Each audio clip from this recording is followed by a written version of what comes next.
Hey, good morning, friends. Mark Holmes here with my buddy Cowboy Jobu and Michael Anthony Fitness. And as always, they keep telling me, dude, don't quit your day job. There's no future for you here. And with that, I'm on my way to work.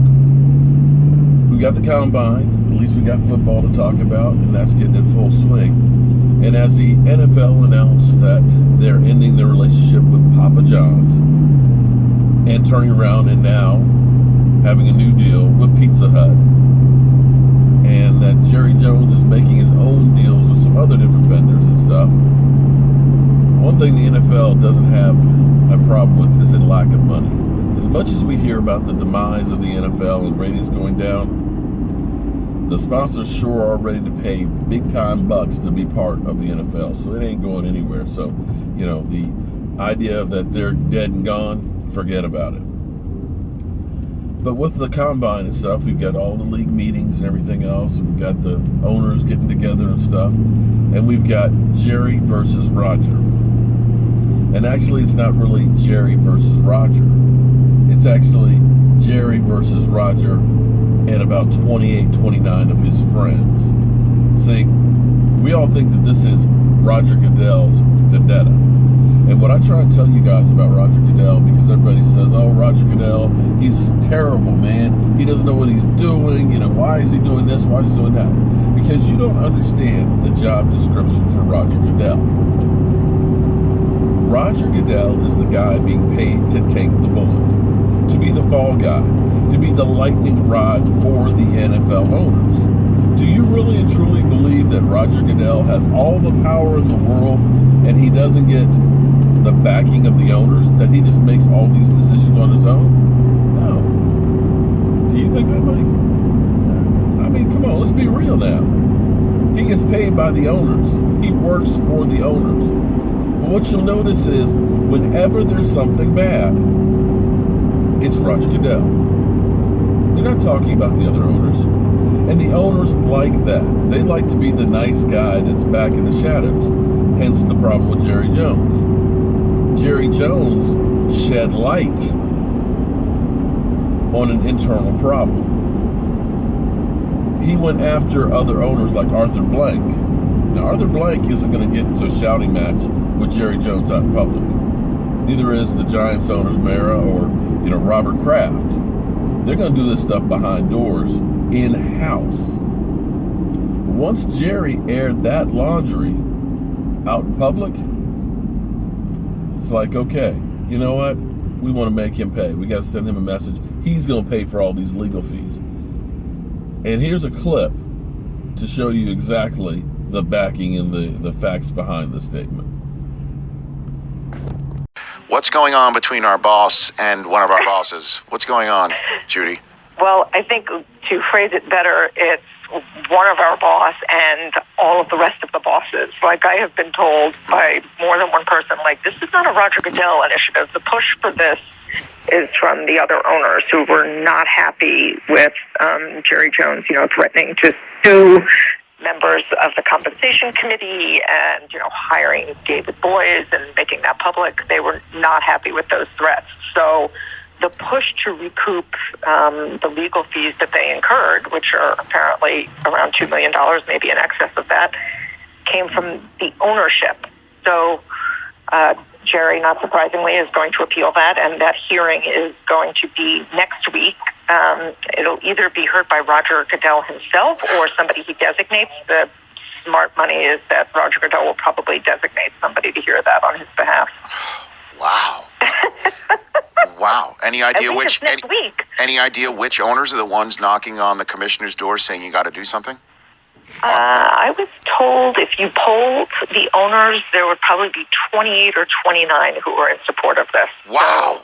So, yeah, I was told owners were pretty angry. I mean, you can go through the list of people on the compensation committee.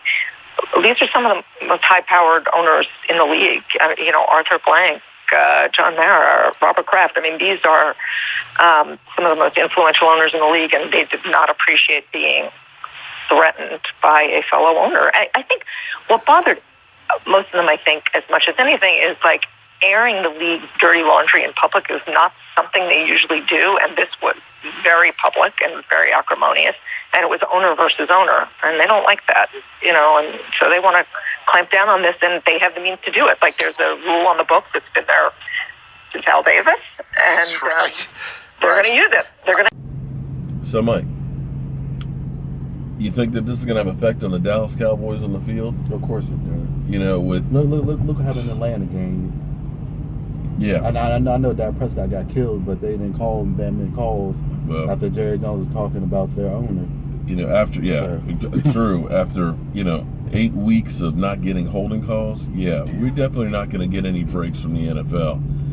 It's one of those things that the NFL is more than happy to take all that money that Jerry Jones helps to develop. Even though they've been dragged kicking and screaming with the Raiders moving to LA, all of them are going to get a big fat bonus check, for relocation fees. That's more revenue that's going to be coming in, because when you think of a weekend in Vegas and we've got a football game, it's going to be like going to AT&T, where it's a destination trip. You want to go, if you're a fan of another team, to AT&T at least once to see that big screen up in there and see the atmosphere there. So the Cowboys always sell those games just about out.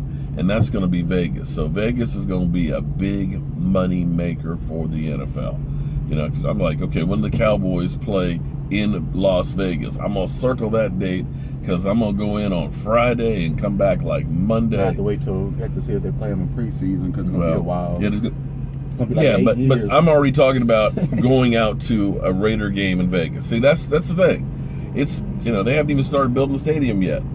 So it's literally years away, and it'll have to be when the Cowboys play them again. We just played them this year, so we're talking about 3-4 years down the road, But I'm already talking about, man, I'm going to that game. And see, that's what the NFL wants. They want us fans. Yeah. Unless you're playing preseason. But it's already in your mind. People are already saying, that's the game I want to go. And if here's what's crazy. Ainsley Battle, remember he was over at our house for dinner. Oh, yeah. This is absolutely crazy how much money it is. Okay, if you're already a ticket holder with the Raiders and stuff, they basically can transfer your stuff over there.